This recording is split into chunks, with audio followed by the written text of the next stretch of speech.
మహాకుంభమేళలో ఆచరించేటువంటి స్నానాలకి అమృత స్నానాలు అని పేరు. ఈ మహాకుంభమేళలో ఆచరించే పుణ్య స్నానాలకి ఎందుకంత ప్రశస్తి? మహాకుంభమేళ అలాగే మనం చేసేటటువంటి ప్రతి సంవత్సరం వచ్చేటటువంటి పుష్కరాలు, వీటితో పాటుగా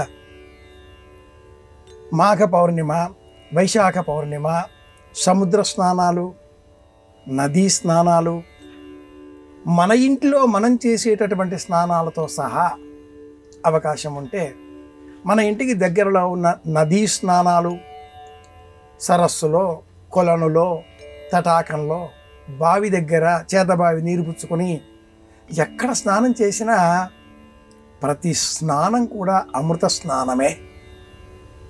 ఈ స్నానానికి అవభృతము అని పేరు. స్నానం చేసే సమయంలో గోవింద గోవింద గోవింద అని గోవిందనామం చెప్పాలి. గోవిందేతి సదా స్నానం. అలాగే హిరణ్యశృంగం వరుణం ప్రపద్యే తీర్థం మే దేహి యాచితః యన్మయా భక్తమసాధూనాం పాపేభ్యశ్చ ప్రతిగ్రహ యన్మే మనసా వాచ. ఇలాగా అఘమర్షణ సూక్తాలు ఉంటాయి. వచ్చిన వాళ్ళు చెబుతారు, రాని వాళ్ళు గోవింద గోవింద గోవింద అని స్నానం చేయాలి.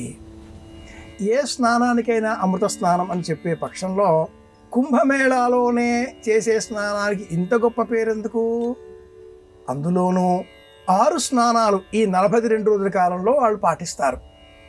42 రోజుల్లోనూ 24 గంటలు స్నానాలు చేస్తూనే ఉంటారు, వస్తూనే ఉంటారు భక్తకోటి. ఇందులో 6 రోజులలో ప్రత్యేక స్నానం అన్నారు. ఈ 6 స్నానాలలో మొదటి 3 రాజస్నానం. మొదటి 3 ఏవి అంటే సంక్రమణం, పౌర్ణిమ, అమావాస్య. ఈ 3 పుష్యమాసానికి సంబంధించినవి.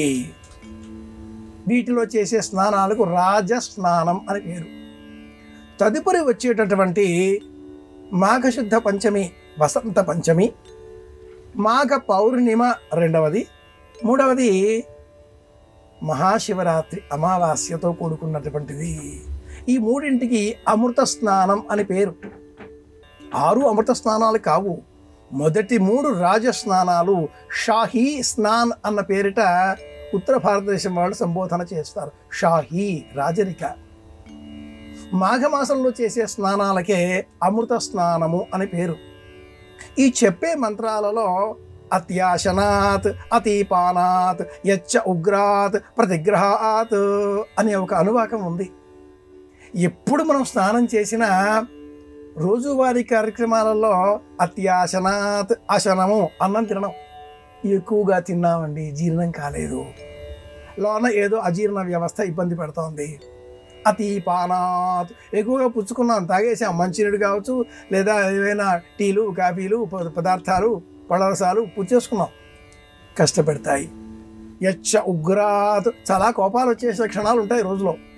ఈ కారణం చేత మన దేహంలో ఉన్నటువంటి 108 అనేటటువంటి సంఖ్య పిలవకుండా 98.8 degrees టెంపరేచర్ అది మారుతూ ఉంటుంది. ఇది మారకుండా ఆ నీటి బిందువులు శిఖ పైన పడినప్పుడు అమృతమయంగా మారతాయి. అందుకే శిఖ ముడి వదులు చేసి మగవారు, మహిళలైతే తలంటోసుకునే సమయంలో జడ ముడి విడిచిపెట్టి స్నానం అలా చేయాలి. శిరస్సు పైన పడినటువంటి ఆ నీటి బిందువు శిరస్సు పైన ఉన్నటువంటి సహస్రారానికి తాకి దేహాన్ని అమృతమయం చేస్తుంది. స్నానం చేసిన మరుక్షణం ఆడవాళ్ళు వేలుముడు వేసుకోవాలి. పెద్దవాళ్ళు చెప్తూ ఉంటారు, వేలుముడు వేసేసుకోవాలి. మగవాళ్ళు కూడా వెంటనే పెలగముడు వేసేసుకోవాలి. అప్పుడు ఈ దేహంలో ఉండేటటువంటి విద్యుత్ శక్తి ఎంత మేరకు అవసరమో అంత మేరకు మాత్రమే ఉంటుంది. ఎక్కువైన విద్యుత్ శక్తిని వదిలించేటటువంటి శక్తి ఈ నీటికి ఉంది. అందులో కుంభమేళ అనేసరికి గంగ, యమున, సరస్వతి త్రివేణి సంగమం. ఈ కుంభమేళాలు 4 చోట్ల హరిద్వార్, నాసిక్, ఉజ్జయిని, ప్రయాగ 4 క్షేత్రాలలో హరిద్వార్ గంగ, ఉజ్జయిని క్షిప్రా నది, నాసిక్ గోదావరి నది ఒక్కొక్కటే ఉంటాయి. ఇక్కడ ప్రయాగరాజులో మట్టుకు త్రివేణీ సంగమం కళ్ళారా కంటి ముందు గంగా యమున కలిసినటువంటి ఆ క్షేత్రం మనం చూడగలుగుతాం కనుక ఇక్కడ స్నానం చేసే సమయంలో ఇవన్నీ జ్ఞాపకం తెచ్చుకొని స్నానం చేయగలిగితే శరీరానికి ఆరోగ్యం చేకూరుతుంది. అందుకే ఈ స్నానాలకు అమృత స్నానం అని పేరు.